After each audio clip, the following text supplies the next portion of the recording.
Let's broaden this out now and speak to Cornelia Meyer, who's an independent energy analyst, and she joins us now live from Bern. Welcome to TRT World. I just want to bring us back to the Strait of Hormuz, which is still, of course, disrupted. And we heard Iran's new supreme leader saying that they will keep disrupting it. How serious is the risk right now of a major global energy shock? Well, we are sort of in an energy shock. We are not in an energy shock of not having crude and products available, but prices have really gone up. And, when you look at it, the Strait of Hormuz, 20% of crude and products go through the Strait of Hormuz to markets, as do 20% of LNG. There is some reprieve because there's about 5 million barrels a day that can go to the west to east pipeline of Saudi crude to Yanbu, which is on the west coast, and then there's 1.5 million barrels a day which can go to Fujairah, which is in the Gulf of Oman. But that's a drop in the ocean compared to everything else. And looking at the 400 million barrels a day that the IEA is releasing, it's not that much. 400 million barrels a day is not even 4 days of global consumption. And if it's 20%, then it's maybe 20 days that this will hold out. It's very interesting indeed that those 400 million barrels from the International Energy Agency just last for 4 days.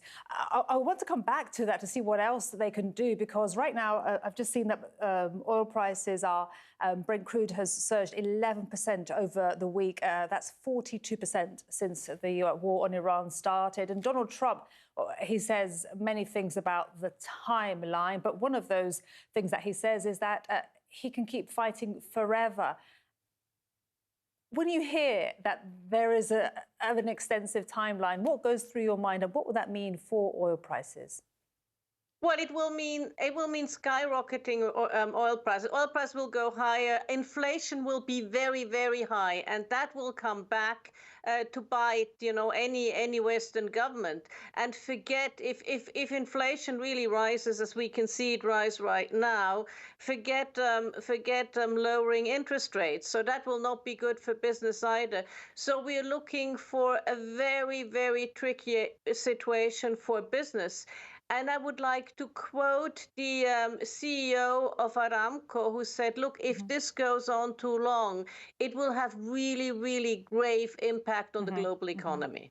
Yeah, he called it catastrophic. The CEO of Aramco, it really is very worrying indeed. Cornelia, thank you for raising that point. For so many people, the financial crisis of 2008 is still very much in their minds. Is that on your mind too?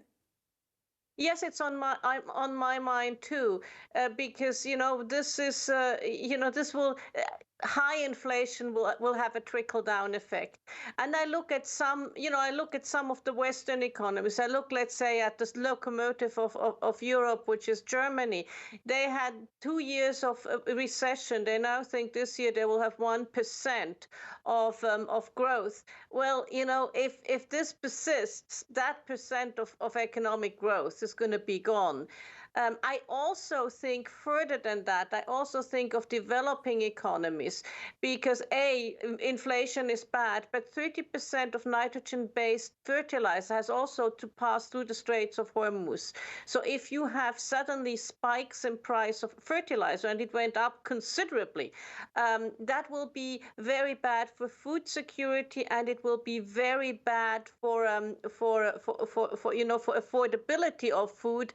And the rich countries will be able to somehow afford it. The poor countries will have a very hard time. Plus, we don't have a USAID anymore, and many of the countries spend less money now on aid and more on defense. So this looks really dire. Cornelia, you raised many points of concern there. I hope to follow up with you on these one day. Thank you very much indeed. Such a pleasure to speak to you. Cornelia Meyer joining us there from Bern, an independent energy analyst. Thank you for speaking to us on TRT World. Thank you very much indeed, Maria.